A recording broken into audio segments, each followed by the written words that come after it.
নমস্কাৰ কাৰ্ডম আজি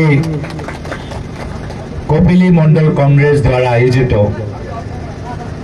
এখন অনুষ্ঠানত উপস্থিত থকা জিলা কংগ্ৰেছৰ সভাপতি অগষ্টিন এংগি ডাঙৰীয়া, প্ৰাক্তন চিফ জয়ৰাম এংলিং ডাঙৰীয়া, প্ৰাক্তন EM প্ৰদেশ কংগ্ৰেছৰ সাধাৰণ সম্পাদক অশোক তেৰণ ডাঙৰীয়া, প্ৰাক্তন EM এলিছ NTP বাইদেউ, প্ৰাক্তন EM ডক্টৰ মানসিং ৰংপি ডাঙৰীয়া, প্ৰাক্তন EM প্ৰাক্তন সভাপতি ৰাতুল তেৰণ ডাঙৰীয়া, উপস্থিত থকা সম্পাদক ৰেহানুদ্দিন ডাঙৰীয়া, মিছবাউদ্দিন ডাঙৰীয়া, প্ৰশান্ত মহন্ত ডাঙৰীয়া, বিশ্বজিৎ ৰয় চৌধুৰী ডাঙৰীয়া, সাধাৰণ সম্পাদক উদিত ভানু ডাঙৰীয়া আৰু ইয়াত উপস্থিত থকা NSY যুৱ কংগ্ৰেছ, মহিলা কংগ্ৰেছ, সেৱা দল, য়ং ব্ৰিগেড, কিষাণ চেল, বিভিন্ন সংগঠনৰ পৰা অহা আমাৰ দলীয় সতীৰ্থসকল, উপস্থিত থকা ইষ্ট কাৰ্বি আংলঙৰ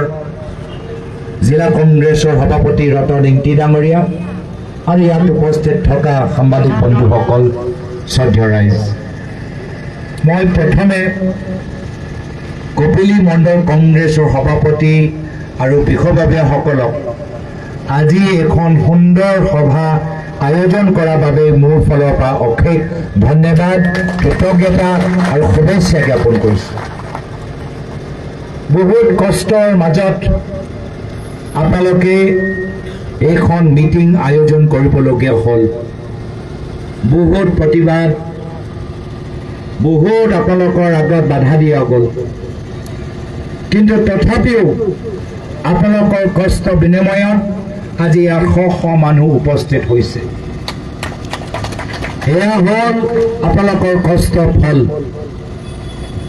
এয়া হ'ল বাস্তৱ অসমৰ ৰাইজৰ আৱেগ আৰু কংগ্ৰেছ দলৰ প্ৰতি মৰম। যিমানে বিজেপি দলে চেষ্টা কৰক বা নকৰক, অসমৰ ৰাইজ আগন্তুক দিনত আমাক আশীৰ্বাদ দিবই, আমাক মৰম কৰিবই। আজি আপোনালোকৰ কষ্টৰ ফল চাই মই ক'ব পাৰোঁ 100% নিশ্চিতভাৱে অহা বছৰ অসমৰ ভিতৰত কংগ্ৰেছৰ নেতৃত্বৰ চৰকাৰ হ'বলৈ গৈ আছে। কাৰ্বি আংলঙত 5টা বিধানসভা সমষ্টিত আমাৰ কংগ্ৰেছৰ বিধায়ক বা বিধায়িকা হ'বলৈ গৈছে। কিন্তু অহা বিধানসভা নিৰ্বাচনলৈকে আমাৰ সপোন সীমিত নহয়। মই যিখিনি কথা যোৱাবাৰ যেতিয়া কাৰ্বি আংলঙলৈ গৈছিলোঁ সেই সময়ত কৈছিলোঁ, একেখিনি কথা আপোনালোকৰ সন্মুখত দোহাৰিছোঁ। মাত্ৰ বিধানসভা নহয়, মাত্ৰ লোকসভা নহয়, আমাৰ অন্তিম সপোন হ'ল কাৰ্বি আংলঙৰ ভিতৰত কাউন্সিলটো কংগ্ৰেছৰ দখল কৰাটো হ'ল আমাৰ সপোন। যোৱা 10 বছৰত বহুতখিনি আশা আৰু মিছা প্ৰতিশ্ৰুতি বিজেপি দলে দেখালে। বহুতখিনি কথা ক'লে, মিঠা মিঠা কথা ক'লে, চাকৰি পাব, উন্নতি হ'ব, মাটি পট্টা পাব, উদ্যোগ হ'ব, শিক্ষা লাভ কৰিব, চিকিৎসা লাভ কৰিব, বহুতখিনি কথা ক'লে, কিন্তু প্ৰতিটো কথা মিছলীয়া। আৰু এতিয়া যেতিয়া ৰাইজে সুধিছে যে ক'ত গ'ল তোমালোকৰ কামৰ প্ৰতিশ্ৰুতি, ক'ত গ'ল, এতিয়া যেতিয়া ৰাইজে হিচাপ বিচাৰিছে যে ক'ত কাম হ'ল, এতিয়া বিজেপি দল ৰাইজৰ আগত নিজৰ মুখখন দেখাবলৈ ভয় কৰিছে, ৰাইজৰ প্ৰশ্নৰ উত্তৰ দিবলৈ ভয় কৰিছে।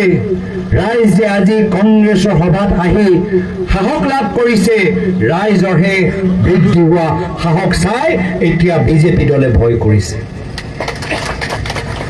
আৰু সেইকাৰণে ভয়ত বিজেপি দলে কি কৰিব বিচাৰিছে, জনসাধাৰণক ভয় খুৱাবলৈ বিচাৰিছে, সাংবাদিকসকলক ভয় খুৱাবলৈ বিচাৰিছে, RTI কৰা মানুহবোৰক ভয় খুৱাবলৈ বিচাৰিছে, ছাত্ৰ সংগঠনক ভয় খুৱাবলৈ বিচাৰিছে, মহিলাসকলক ভয় খুৱাবলৈ বিচাৰিছে, যুৱকসকলক ভয় খুৱাবলৈ বিচাৰিছে। মই বিজেপি দলৰ নেতাসকলক বিনম্ৰ অনুৰোধ কৰিছো অসমৰ ৰাইজক কাৰ্বি আংলঙৰ ৰাইজক ভয় খুৱাবলৈ চেষ্টা নকৰিব ৰাইজৰ লগত কংগ্ৰেছ আছে ৰাইজক ভয় খুৱাতকৈ ৰাইজৰ পৰা ভয় খাবলৈ শিকক ৰাইজৰ পৰা ভয় খাবলৈ শিকক নিজকে ৰাইজৰ ৰজা নাভাবিব হিমন্ত বিশ্ব শৰ্মা ডাঙৰীয়া তুলিৰাম ৰঙাং ডাঙৰীয়া নিজকে ৰাইজৰ ৰজা নাভাবিব ৰাইজক ৰজা ভাবিবলৈ আৰম্ভ কৰক ৰাইজক ৰজা ভাবিবলৈ আৰম্ভ কৰক বিধানসভা নিৰ্বাচনত এই ৰাইজৰ আংগুলিত ইমান শক্তি আছে আপোনালোকৰ পৰা এই ক্ষমতা গাড়ী লৈ যাব অসমৰ জনসাধাৰণে আৰু তাৰ পিছত কি হ'ব তাৰ পিছত আপোনালোকৰ ওচৰত সেই 24 জনীয়া সিকিউৰিটি নাথাকিব আপোনালোকৰ ওচৰত সেই গৃহ বিভাগটো নাথাকিব আপোনালোকে সাধাৰণ মানুহৰ দৰে অসমৰ ৰাইজৰ মাজত থাকিব লাগিব ৰাইজৰ প্ৰশ্নৰ উত্তৰ দিব লাগিব আৰু সেই কাৰণে মই এতিয়া ভাবিছো যে যদি এতিয়া যেতিয়া তেওঁলোকৰ ওচৰত ক্ষমতা আছে ৰাইজৰ পৰা ভয়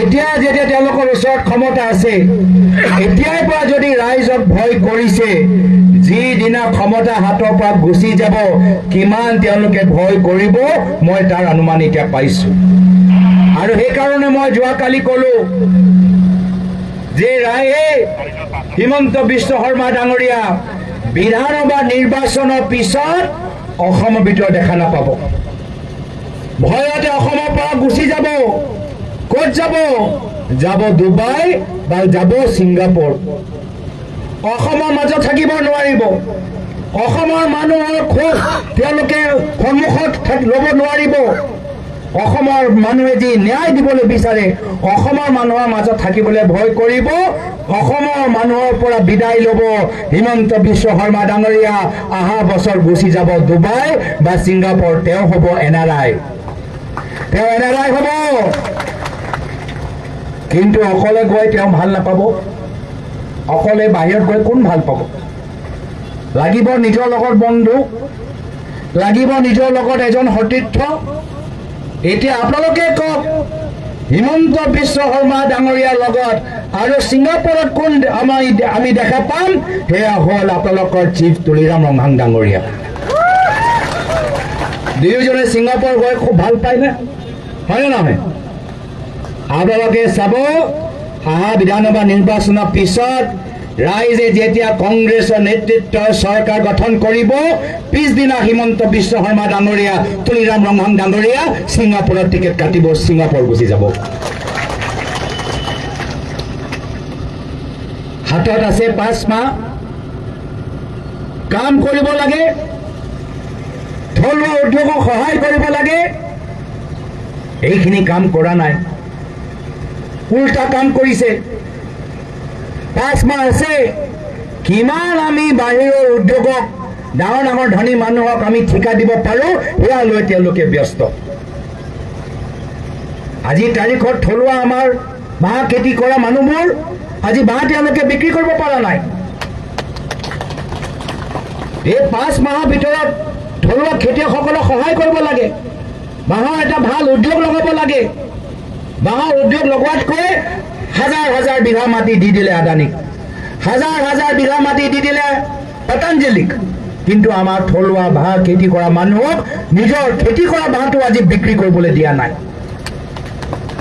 এয়া হৈছে তেওঁলোকৰ কাম দিব লাগে মাটি পট্টা আপোনালোকক কিন্তু 5 মাহ আছে ক'ত নিজৰ পৰিবাৰৰ নামত মাটি কিনিব পাৰে ক'ত আদানীক মাটি বিক্ৰী কৰিব পাৰে ক'ত আম্বানীক মাটি বিক্ৰী কৰিব পাৰে মাটি লৈ আজি তেওঁলোকৰ বেহা এটা চলাই আছে বিজনেছ কৰি আছে যাৰ ফলত বাস্তৱ সমস্যাবোৰ সমাধান হোৱা নাই ল'ৰা ছোৱালীবোৰ এটা ভাল স্কুলৰ ভিতৰত পঢ়িবলৈ সুযোগ পোৱা নাই গাঁৱৰ ভিতৰত জল জীৱন আঁচনিৰ কামবোৰ আজি ভালদৰে হোৱা নাই ডিচি যোগেদি যিমান কাম হ'ব লাগে হোৱা নাই আৰু এই কাউন্সিলৰ ভিতৰত কাউন্সিলৰ ওচৰত যিমান শক্তি থাকিব লাগে এই গোটেই শক্তি আজি হিমন্ত বিশ্ব শৰ্মা ডাঙৰীয়া দিছপুৰলৈ গুচি আজি ৰিমোট কণ্ট্ৰল যোগেদি কাউন্সিল চলাই আছে। সেইকাৰণে মোক মনত পৰে মোৰ প্ৰয়াত পিতৃ অসমৰ প্ৰাক্তন মুখ্যমন্ত্ৰী তৰুণ গগৈ বৰদলৈ। তেওঁ অসমৰ বিভিন্ন জনগোষ্ঠী জনজাতি মানুহক সন্মান কৰিছিল, ৰাজনৈতিকভাৱে ক্ষমতা দিছিল। এয়া হ'ল আমাৰ কংগ্ৰেছ, এয়া হ'ল আমাৰ কংগ্ৰেছৰ আদৰ্শ। অসমৰ বিভিন্ন জনগোষ্ঠী জনজাতি যদি ৰাজনৈতিক ক্ষমতা পাইছে, যেতিয়া যেতিয়া কংগ্ৰেছৰ চৰকাৰ আছে তেতিয়াই তেওঁলোকে পাইছে। যেহেতু কংগ্ৰেছ দলে বিভিন্ন জনগোষ্ঠী জনজাতিক সন্মান কৰে, ৰাজনৈতিকভাৱে ক্ষমতা দিবলৈ বিচাৰে, এয়া 6 শিডিউলে হওক, অট'নমাছ কাউন্সিলে হওক বা ডেভেলপমেণ্ট কাউন্সিলে হওক, এইখিনি বিশ্বাস মোৰ প্ৰয়াত পিতৃ আছিল। সেইকাৰণে কেতিয়াও কোকৰাঝাৰ হওক বা ডিফু হওক বা হাফলং হওক তেতিয়াও জনজাতি আমাৰ কাউন্সিলত দখল দিয়া নাছিলে, ফ্ৰী হেণ্ড এৰি দিছিল, ক্ষমতা এৰি দিছিল। কিন্তু আজিৰ তাৰিখত সেই হাফলং হওক, সেয়া কোকৰাঝাৰ হওক, সেয়া ডিফু হওক, সেয়া আমৰি হওক, হিমন্ত বিশ্ব শৰ্মা ডাঙৰীয়া আজি নিজৰ মোবাইল ফোন বা নিজৰ ৰিমোট কণ্ট্ৰল যোগেদি চলাবলৈ বিচাৰে। কিয়? আপোনালোকৰ উন্নয়নৰ স্বাৰ্থত নহয়, ক'ত ক'ত তেওঁলোকে আপোনালোকৰ মাটি ডাঙৰ ডাঙৰ মানুহক বিক্ৰী কৰিব পাৰে সেই সম্পৰ্কতে। সেইকাৰণে যদি নিজৰ মাটি সুৰক্ষিত লাগে, যদি নিজৰ জনজাতিৰ ক্ষমতা সুৰক্ষিত লাগে, যদি লাগে আমাৰ স্বাভিমান সুৰক্ষিত হৈ থাকক, যদি আমাক লাগে আমাৰ লোকতান্ত্ৰিক অধিকাৰ সুৰক্ষিত হৈ থাকক, যদি আপোনালোকে বিচাৰে যে আমি শান্তিত থাকিবলৈ বিচাৰোঁ, যদি আপোনালোকে বিচাৰে আমাৰ কণ্ঠ মুকলি হওক, যদি আপোনালোকে বিচাৰে এই ভয়ৰ ৰাজনীতি শেষ হওক, তেতিয়া আপোনালোকৰ সন্মুখত এটাই বিকল্প, পৰৱৰ্তী দিনত কংগ্ৰেছ দলটো জয়যুক্ত কৰক, কংগ্ৰেছৰ নেতৃত্বৰ চৰকাৰ গঠন কৰক। এইকাৰণে আমি সংগঠনৰ ওপৰত জোৰ দিছোঁ, BLA আৰু বোৰ্ড কমিটিৰ ওপৰত জোৰ দিছোঁ। আৰু মই দেখি ভাল পাইছোঁ যে যেতিয়াই আমাৰ বিভিন্ন জিলাৰ কামৰ তুলনা হয়, কাৰ্বি আংলং জিলাৰ কামবোৰ আটাইতকৈ উন্নতম জিলাৰ ভিতৰত আজি আমি দেখা পাইছোঁ। এয়া ইষ্ট কাৰ্বি আংলং হওক বা ৱেষ্ট কাৰ্বি আংলং হওক। তাৰমানে কি? তাৰমানে আমাৰ কংগ্ৰেছ দলে ভয় কৰা নাই, আমাৰ কংগ্ৰেছ কৰ্মীখিনি ভয় কৰা নাই, না হিমন্ত বিশ্ব শৰ্মা ডাঙৰীয়াৰ পৰা ভয় কৰিছে, না তুলিৰাম ৰংহাং ডাঙৰীয়াৰ পৰা ভয় কৰিছে। আমাৰ কংগ্ৰেছ দল, আমাৰ কংগ্ৰেছৰ কৰ্মীখিনি বাঘৰ দৰে ওলাই গৈছে কংগ্ৰেছৰ পতাকালৈ। আৰু এই কংগ্ৰেছৰ বাঘক চাই আমাৰ অসমৰ ৰাইজে এতিয়া সাহস লাভ কৰিছে, আৰু সাহস লাভ কৰিছে কিছুমান BJP দলৰ ভিতৰত থকা মানুহবোৰে। তেওঁলোকেও কৈছে যে আমি ৰাজনীতি কৰিবলৈ আহিছোঁ,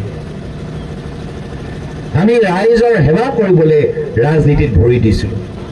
হয়, আমি BJP দলৰ আদৰ্শ কিছু ভাল পাইছোঁ, বাজপেয়ী ডাঙৰীয়া আদৰ্শ আমি ভাল পাইছোঁ, কিন্তু আজি এই BJP দল যোগেদি আমি ৰাইজক সেৱা কৰিব পৰা নাই। আজি এই BJP দল হৈ থকা নাই, এই BJP দল হিমন্ত বিশ্ব শৰ্মা ডাঙৰীয়া প্ৰাইভেট লিমিটেড ফাৰ্ম হৈ পৰিছে। এই BJP দল কাৰ্বি আংলঙৰ ভিতৰত Tuliram Ronghang private limited company হৈ পৰিছে। আৰু এই BJP দলৰ কৰ্মীখিনি এতিয়া দলৰ কৰ্মী হৈ থকা নাই, হিমন্ত বিশ্ব শৰ্মা ডাঙৰীয়া তুলিৰাম ৰংহাং ডাঙৰীয়াৰ প্ৰাইভেট লিমিটেড কোম্পানী এতিয়া তেওঁলোকে মাত্ৰ এজন বিষয়া হৈ পৰিছে। ৰাইজক সেৱা কৰিবলৈ সুযোগ পোৱা নাই, এতিয়া তুলিৰাম ৰংহাং ডাঙৰীয়া পিছে পিছে দৌৰিবলৈ হৈছে, হিমন্ত বিশ্ব শৰ্মা ডাঙৰীয়া পিছে পিছে দৌৰিবলৈ হৈছে, সন্মানটো নাই। যোৱাকালি মৰিগাঁও বিধায়ক দেখিলে, মৰিগাঁও বিধায়ক এজন জনজাতি নেতা, হ'ব পাৰে BJP দলৰ বিধায়ক, কিন্তু তথাপি এজন জনজাতি তিৱাৰ এজন নেতা ৰামাকান্ত দৌৰী ডাঙৰীয়াক কেনেদৰে মুখ্যমন্ত্ৰী অপমানিত কৰিলে, তেওঁলোকে তুলনাভাৱে তেওঁলোকৰ লগত ব্যৱহাৰ কৰিলে আমি সকলোৱে দেখা পাইছোঁ। তুলিৰাম ৰংহাং ডাঙৰীয়াকো কেনেদৰে লৈ ফুৰে ছিংগাপুৰলৈ বেগ ধৰিবলৈ, সেইখিনিও আমি দেখা পাইছোঁ। এয়া হ'ল হিমন্ত বিশ্ব শৰ্মা ডাঙৰীয়া।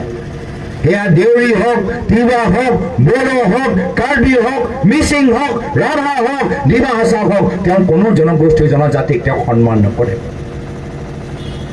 আজি এমাহ পাৰ হৈ গ'ল, এমাহ পাৰ হৈ গ'ল। অসমৰ ৰাইজে হিমন্ত বিশ্ব শৰ্মা ডাঙৰীয়াৰ পৰা প্ৰশ্ন কৰিছে যে আমাৰ মৰমৰ শিল্পী অসমৰ হিয়া আমঠু জুবিন গাৰ্গৰ মৃত্যু কেনেকৈ হ'ল। এমাহ পাৰ হৈ গ'ল, এমাহ পাৰ হৈ গ'ল। হিমন্ত বিশ্ব শৰ্মা ডাঙৰীয়া আজিলৈকে অসমৰ ৰাইজক বুজাব পৰা নাই যে জুবিন গাৰ্গৰ মৃত্যু কেনেকৈ হ'ল। কাক বচাবলৈ বিচাৰিছে? তথ্যবোৰ ফাদিল কিয় হোৱা নাই? কাক বচাবলৈ বিচাৰিছে? শ্যামকনু মহন্ত, সিদ্ধাৰ্থ শৰ্মাক? এনেকৈ যেন লাগিছে। এমাহ পাৰ হৈ গ'ল, SIT গঠন হৈ গ'ল, SIT ছিংগাপুৰলৈ গৈ আহিল, এতিয়ালৈকে গম পোৱা নাই অসমৰ ৰাইজে জুবিন গাৰ্গৰ মৃত্যু কেনেকৈ হ'ল। সেইকাৰণে আমি ন্যায় বিচাৰিছো, সেইকাৰণে আমি এনেধৰণৰ ৰাজত্ব আমি শেষ কৰিবলৈ বিচাৰো যিজনে অসমৰ ৰাইজক পুলিচৰ ভয় দেখাবলৈ বিচাৰে। আমাক পুলিচৰ ভয় নালাগে, আমাক আদানীৰ বাবে কাম কৰা চৰকাৰ নালাগে, নিজৰ ব্যক্তিগত পৰিবাৰৰ বাগানৰ বাবে এখন চৰকাৰ নালাগে। আমাক চৰকাৰ লাগে আমাৰ থলুৱা, আমাৰ দোকানী, থলুৱা আমাৰ উদ্যোগ, থলুৱা আমাৰ খেতিয়কসকলৰ বাবে এখন চৰকাৰ লাগে, আৰু এইখন চৰকাৰ মাত্ৰ কংগ্ৰেছে আনিব পাৰিব। সেইকাৰণে আগবাঢ়ি যাওক, ৰাইজৰ মাজত চৰ্চা কৰক যে বহুত হ'ল 10 বছৰ, 10 বছৰৰ ভিতৰত যথেষ্ট কাম কৰিব পাৰিলেহেঁতেন, কিন্তু 10 বছৰৰ ভিতৰত ধনী আৰু ধনী হ'ল, মুখ্যমন্ত্ৰী কৰৰপতি হ'ল, আৰু চিফ ইলেকশ্যন আমাৰ এই চিফ কাউন্সিলৰ এতিয়া কোটি কোটি টকাৰ ঘৰ হ'ল। তাৰ বাহিৰে আপোনালোকৰ ঘৰৰ অৱস্থা আগতকৈ আৰু বেয়া লৈ গ'ল। গাঁৱৰ ভিতৰত স্কুলৰ অৱস্থা আগতকৈ আৰু বেয়া হ'ল। আমাৰ নিবনুৱা সমস্যা আগতকৈ আৰু বেয়া হ'ল। আমাক লাগে বাস্তৱ পৰিৱৰ্তন, আমাক লাগে এটা বিকল্প। সেই বিকল্প হ'ল কংগ্ৰেছ দল। এইখিনি কথা আপোনালোকে ৰাইজৰ মাজত লৈ যাব। মই আশাবাদী যে আজি এখন সভা পিছত এই ৰংহাম সমষ্টিৰ ভিতৰত এটা নতুন পৰিৱেশ সৃষ্টি হ'ব।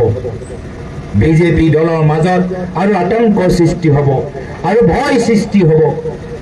তেওঁলোকে আতংক কৰিবলৈ চেষ্টা কৰিব, কিন্তু গম পোৱা নাই যে ক্ষমতা সদায় তেওঁলোকৰ লগত নাথাকে। ক্ষমতা যোৱাৰ পিছত যিসকলক ভয় খুৱালে তেওঁলোকৰে মাজত থাকিব লাগিব। তেতিয়া আপোনালোকৰ কি অৱস্থা হ'ব এইখিনি কথা অলপ চিন্তা কৰা উচিত। আৰু কিছু বিজেপি মানুহে সাহস পাইছে যে হয়, যদি আমি প্ৰকৃতভাৱে ৰাইজক সেৱা কৰিবলৈ বিচাৰো, আমাৰ ওচৰত এটাই বিকল্প, বিজেপি ত্যাগ কৰক, কংগ্ৰেছ দলটোক যোগদান কৰক। সেইকাৰণে কি হৈছে, মুখ্যমন্ত্ৰী হিমন্ত বিশ্ব শৰ্মা ডাঙৰীয়া চিঞৰি চিঞৰি কৈছিলে যে 10 ছেপ্টেম্বৰ SIT ৰিপৰ্ট আহিব, গৌৰৱ গগৈ আমি পাকিস্তানী, আমি প্ৰমাণ দিম। কৈছে নাই কোৱা? 10 ছেপ্টেম্বৰ চিঞৰি আছিল, বাঘৰ দৰে চিঞৰি আছিল। 10 ছেপ্টেম্বৰ সেই বাঘটো মেকুৰী হৈ গ'ল, মেকুৰী হৈ গ'ল। মইতো কৈছিলো ফ্লপ, মহাফ্লপ। যিমান হিট ৰৈ ৰৈ বিনালে জুবিন গাৰ্গৰ চিনেমা হৈছে, সিমানেই ডাঙৰ ফ্লপ মুখ্যমন্ত্ৰী SIT পাকিস্তানৰ কথাবোৰ হৈছে। কিন্তু আমাৰ 10 ছেপ্টেম্বৰ কথা আমি ৰাখিছো। 10 ছেপ্টেম্বৰত তাত আমি কৈছিলো যে বিজেপিৰ পৰা আমাক যোগদান কৰিব আহিলে মানসিং ৰংপি ডাঙৰীয়া, আমাক 10 ছেপ্টেম্বৰত যোগদান কৰিলে। আমি নিজৰ কথা ৰাখিছো। আমি কলো যে প্ৰতিটো মাহৰ 10 তাৰিখ আমি বিজেপি মনটো হিমন্ত বিশ্ব শৰ্মা ডাঙৰীয়া মনটো অলপ আমনি কৰিম। আৰু সেইকাৰণে কি হৈছে, 10 ছেপ্টেম্বৰত বিজেপি ত্যাগ কৰি কংগ্ৰেছত যোগদান কাৰ্যসূচী হ'ল। 10 অক্টোবৰত বিজেপি ত্যাগ কৰি কংগ্ৰেছৰ যোগদান হ'ল। আৰু এতিয়া যোগদান কৰা তালিকা ইমান বহল, অহা 10 নৱেম্বৰ তাৰিখে প্ৰতিটো জিলাৰ ভিতৰত বিজেপি ত্যাগ কৰি কংগ্ৰেছৰ যোগদান কাৰ্যসূচী হ'বগৈ।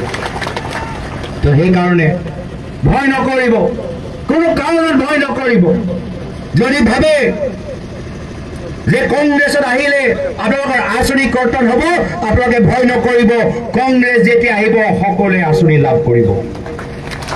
কংগ্ৰেছ যেতিয়া আহিব সকলোৱে আঁচনিবোৰ লাভ কৰিব আৰু আজি তাৰিখৰ যিবোৰ আঁচনি আছে তাতকৈ আৰু ভাল আঁচনি কংগ্ৰেছৰ চৰকাৰ দিনত আপোনালোকে পাবলৈ গৈ আছে যিদৰে ভাল ভাল আঁচনি প্ৰায়তো তৰুণমুখদেৱৰ দিনত আছিলে মামনি মাজনী বাইদেউ নবৌ বিনামূল্য কম্পিউটাৰ বিনামূল্য লেপটপ বিনামূল্য তাঁতশাল বিনামূলীয় সূতা একেৰাহে পৰৱৰ্তী দিনত বৰ্তমান যিখিনি আঁচনি পাইছে তাতকৈ আৰু ভাল আঁচনি দুগুণ আৰু ভাল আঁচনি অসমৰ মহিলা পাবলৈ গৈ আছে কিন্তু মাত্ৰ আমি আঁচনি লৈ সীমিত হৈ নাথাকো আমি বিচাৰো যে ভাৰতৰ সৰ্বশ্ৰেষ্ঠ ৰাজ্যৰ ভিতৰত আমি অসমৰ নাম আমি যাবলৈ বিচাৰো খেলৰ ক্ষেত্ৰতে হওক সাংস্কৃতিক ক্ষেত্ৰতে হওক সাহিত্যিক ক্ষেত্ৰতে হওক অৰ্থনৈতিক ক্ষেত্ৰতে হওক ভাৰতৰ অন্যতম ৰাজ্যৰ ভিতৰত আমি সকলোৱে মিলিজুলি আমি অসমখন আমি আগুৱাই লৈ যাওঁ আৰু অসমৰ মাজত শান্তি থাকিব অসমৰ মাজত স্বাভিমান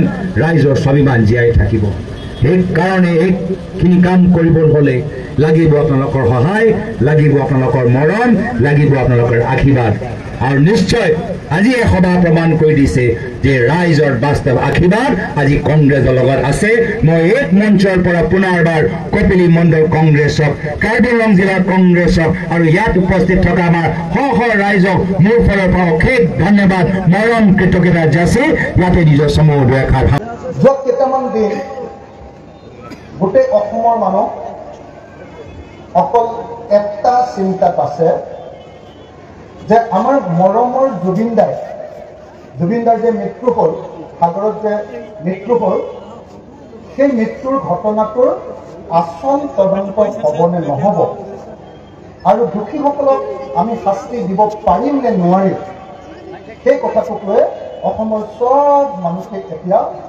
অতি চিন্তিত হৈ আছে আপোনালোকো চিন্তিত নহয় জানো হয়নে নহয় হয়নে মই এইটো ক'বগৈ পাৰিম যে মই বৰপেটা জিলাৰ জনিয়ালৈ গৈছিলোঁ আৰু ৰাইজে মোক কৈছে যে জনিয়াৰ গোটেই মানুহ জুবিন দাৰ মৃত্যুৰ কাৰণে শোকত আছে আৰু জুবিন দাক কোনে মাৰিলে তেওঁ ন্যায় পাব নে নাপাব এইটোক লৈ সদায় চিন্তিত হৈ আছে সেইবুলি ক'ব পাৰিম নে নোৱাৰিম ক'ব পাৰিম নে নোৱাৰিম সঁচাকৈ আপোনালোকে জুবিন দাৰ মৃত্যুক লৈ সঁচাকৈ চিন্তিত হয়নে নহয় হয় কেলে এনেকুৱা হাজাৰ হাজাৰ মানুহ মৰি আছে অসমত কিন্তু জুবিন গাৰ্গক লৈ গুৱাহাটীৰ মানুহো চিন্তিত জুবিন গাৰ্গক লৈ বৰপেটাৰ মানুহো চিন্তিত মই যোৰহাটৰ মানুহজনো চিন্তিত আৰু কাৰ্বি আংলঙৰ মানুহজনো চিন্তিত কেলে এজন সাধাৰণ মানুহ আৰু এজন প্ৰখ্যাত মানুহৰ মাজত ডিফাৰেন্স এইটো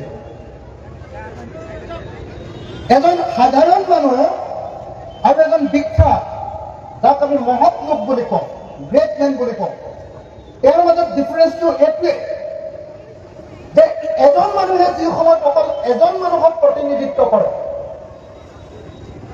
বিখ্যাত মানুহবিলাকে গোটেই সমাজখনক প্ৰতিনিধিত্ব কৰে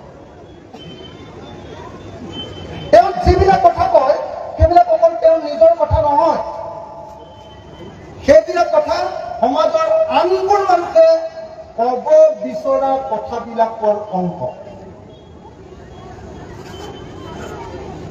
মই এটা উদাহৰণ যদি আপোনালোকক দিওঁ এই যে ধুমুহাৰ হাতে কি বুলি কয় গীতটো কি বুলি কয় মায়াবিনে ধুমুহাৰ হাতে মোৰ বহু যুগৰে নাচোন আৰু মানে কি ধুমুহা মানে হ'ল মানুহৰ ঘৰ দুৱাৰ ভাঙি মানুহক দুখীয়া কৰি দিয়া এটা বস্তু ধুমুহাৰ প্ৰতীক হ'ল ধ্বংসৰ প্ৰতীক সেই ধ্বংস কৰা সেই কাৰবাৰটোৰ লগতো আমাৰ শ্ৰমজীৱী মানুহে কাম কৰি খোৱা মানুহে শ্ৰম কৰি খোৱা মানুহে ধুমুহাৰ লগতো নাচি বাগি যুঁজ কৰি ধুমুহাকো পৰিৱৰ্তন কৰি দিবলৈ চেষ্টা কৰে এতিয়া বিজেপি চৰকাৰে অসমৰ প্ৰত্যেকজন মানুহৰ কাৰণে একোটা ধুমুহা হয়নে নহয় হিমন্ত বিশ্ব শৰ্মা এটা অত্যন্ত বেয়া ধুমুহা ঘূৰ্ণী বতাহৰ প্ৰতীক হয়নে নহয়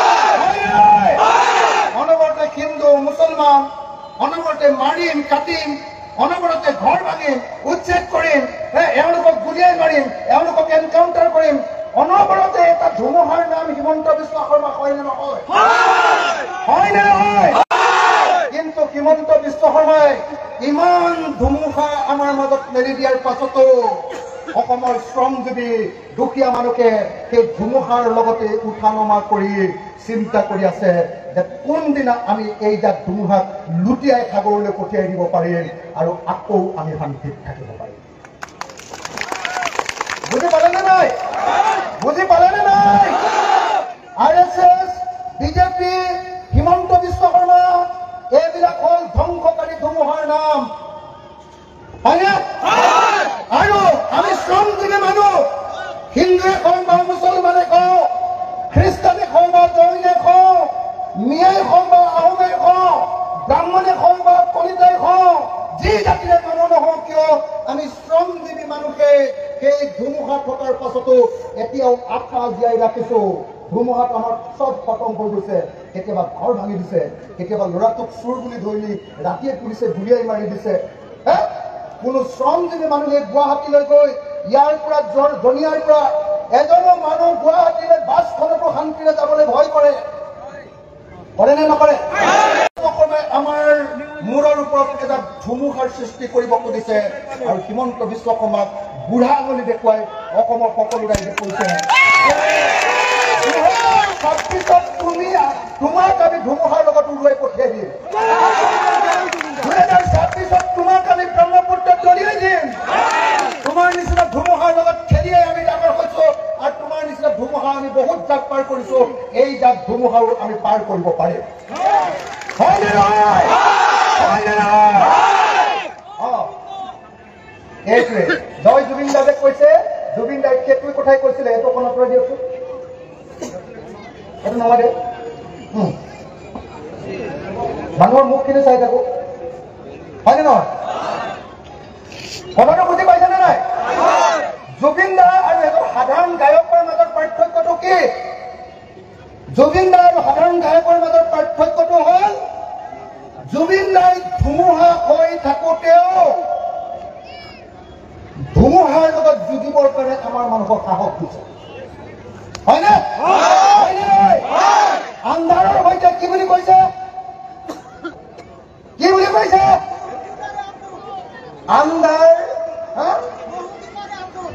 আন্ধাৰো যে মোৰ বহু দিনৰে আপোন, কি বুলি কৈছে?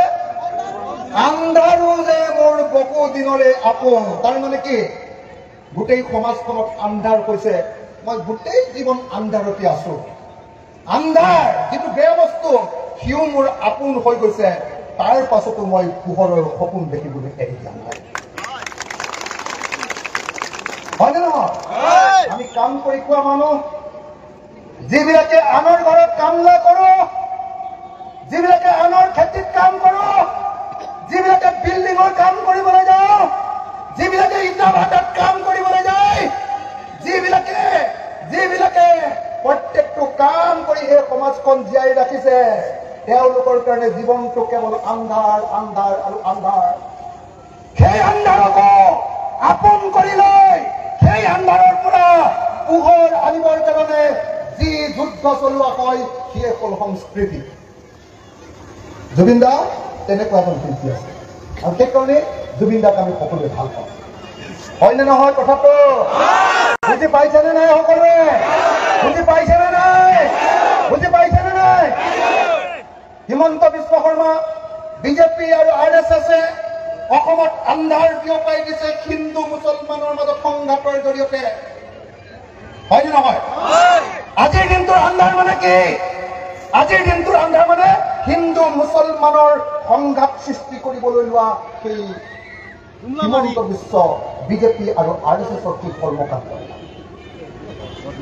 সেই আন্ধাৰত মই আছো, সেই আন্ধাৰত হয়তো ডুবি আছো, কিন্তু তাৰ পাছতো মোৰ ভিতৰত থকা মানুহটো, মোৰ ভিতৰত থকা সংস্কৃতিয়ে অনবৰতে এটা কথা কৈছে, আন্ধাৰ তাক মই এদিন পৰাভূত কৰিম আৰু সকলো মানুহৰ কাৰণে মই পোহৰ কঢ়িয়াই আনিম আৰু এদিন সকলো হিন্দু আৰু মুছলমানে একেলগে আকৌ বাস কৰে। হয়নে নহয়? হয়নে নহয়? আমি হিন্দু মুছলমান খ্ৰীষ্টান জৈন বৌদ্ধ শিখ সব জাতিৰ মানুহ একেলগতে বাস কৰিব লাগেনে নাই? লাগেনে নাই? লাগেনে নাই? তাৰ বিপৰীতে RSS বিজেপি হিমন্ত বিশ্ব শৰ্মা ইহঁতে কি কৰে? ইহঁতে আমাৰ ভিতৰত জুদাব খোজে। হিন্দুৰ লগত মুছলমান, মুছলমানৰ লগত হিন্দু, হিন্দুৰ লগত খ্ৰীষ্টানৰ, আহোমৰ লগত ব্ৰাহ্মণৰ, ব্ৰাহ্মণৰ লগত কলিতাৰ, কলিতাৰ লগত কাৰ্বিৰ যুঁজ লগাব খোজে হিমন্ত বিশ্ব শৰ্মাহঁতৰ নিচিনা শাসক শ্ৰেণীটোৱে। আৰু সেই যুঁজ লগাব খোজা সেই আন্ধাৰৰ যুগতো শিল্পীসকলে কঢ়িয়াই লৈ ফুৰে পোহৰৰ এটা বাৰ্তা। আৰু জুবিন গাৰ্গ হৈ পৰিছে সেইকাৰণে হিমন্ত বিশ্ব শৰ্মাই সৃষ্টি কৰা এই অন্ধকাৰ অসমখনৰ এটা পোহৰৰ বাৰ্তা। আৰু সেইকাৰণে আজি ধুনীয়া হাজাৰ হাজাৰ মানুহে জুবিন দাক আপোনালোকে মৰম কৰিবলৈ আহিছে, জুবিন দাক শ্ৰদ্ধা কৰিবলৈ।